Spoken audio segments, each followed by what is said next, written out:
લાલાજી તરીકે ઓળખે,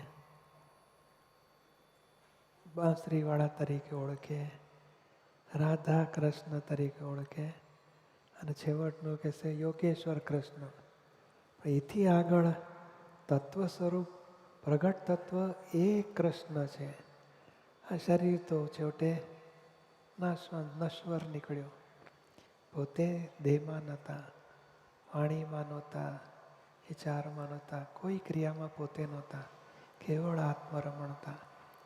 અર્જુનને એ જ પ્રાપ્ત કરાયો. ના કર્મ બંધાયો, કરોડોને લડાઈમાં માર્યા છતાંય પણ રાણીએ આટલો વૈભવ છતાંય કર્મ ના બંધાય. કર્મ કરવા છતાં અકર્મ દશા. એથી આગળ ભાવિ તીર્થંકર ભવિષ્યમાં તીર્થંકર થઈને આખો માણસોનું કલ્યાણ કરી નાખશે. આ સ્વરૂપે ઓળખવાના છે.